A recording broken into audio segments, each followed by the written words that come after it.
I think there's a number of structural weaknesses or problems. It's not that we didn't know about them, but COVID-19 has really reinforced how important that these are and identified them in a very dramatic way, actually, and unfortunately, mostly a negative dramatic way. The first one is about resilience. Now, what you see how COVID has affected our food systems around the world is that there are actually large variations in resilience that we already kind of knew, but now COVID has really made that very clear. Some of our food systems have held up remarkably well. Think about grain production in North America or in Russia and part of Latin America.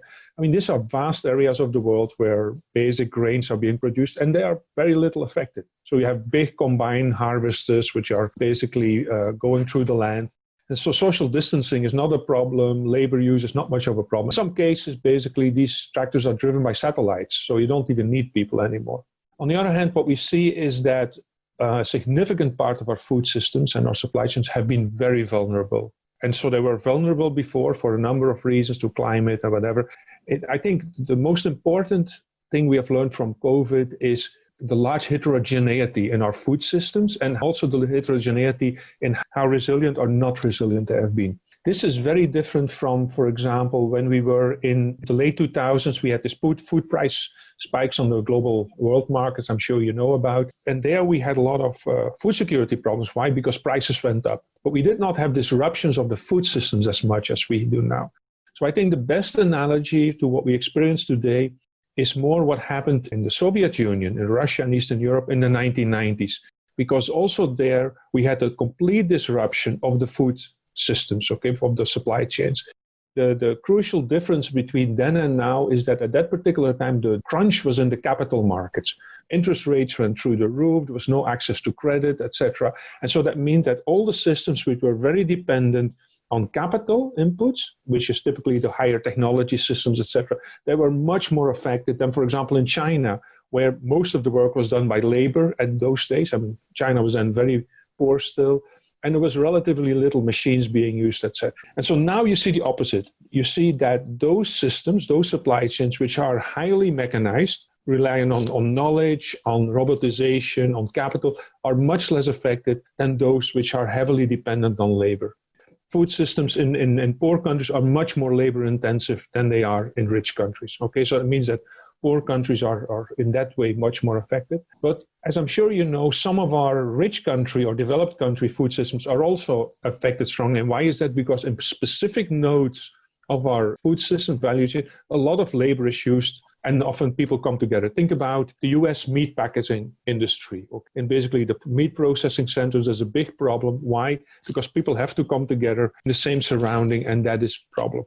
Other, like, for example, in California, I think some of the vegetable harvesting systems use a lot of migrants, same thing in parts of Europe. And so these things are also affected, again, because labor is restricted. So that is certainly a big issue. We'll come back to that, what it implies for the future. The second one is inequality. We know that food system is unequal in the sense that it's basically, the food system is much less inclusive with poor people than it was towards rich people. And COVID has really made that much stronger and brought that out. So why are COVID disproportionately affected? First of all, because we see that their incomes decline. Poor people spend a large share of their incomes on food.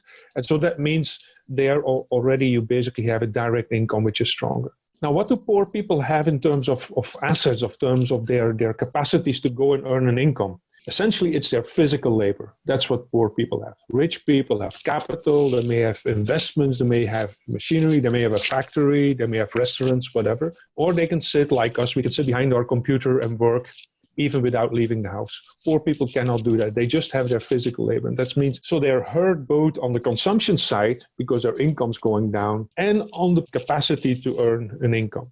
Then there are a number of other factors. One is the private sector, the value chains, what I just described, are typically more disrupted in poor countries, but also the public sector systems are more disrupted because poor people depend on school feeding programs, on community or whatever, social programs, protection programs, which are organized through community centers where they can't go anymore. And then in particular also, if you look within the subgroup of the poor, in this case, it's the urban poor, the consumers who seem to be affected more than the farmers.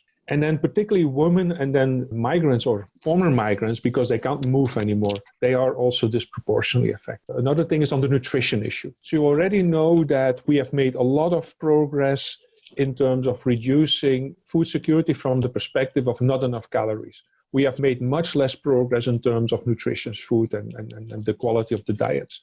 And what you see now is that that problem is made worse for two reasons. One is that with the income declines, what do people do when they earn less income? So they shift from a more expensive diet to a less expensive, cheaper diet, meaning typically you shift towards basic calories, which are typically cheaper. We see that both in our model predictions, we see a shift from fruit and vegetables to basically grains, and also reduction in dairy consumption and meat consumption, etc. And so our first results, which are basically phone survey-based results from Ethiopia and other countries, you clearly see that the middle or the richest part of society hold up relatively well, but it's in the poorest parts where this thing is falling back. One element which also plays with that is that if you get, for example, disruptions in, let's say, in grains, grains value chain, you can store grains for a while, which means that if it takes a bit of time to get reorganized, maybe to have the truck come in the village or whatever, with fruit and vegetables, many of these are fresh, and that means they're much more vulnerable again to these transport disruptions.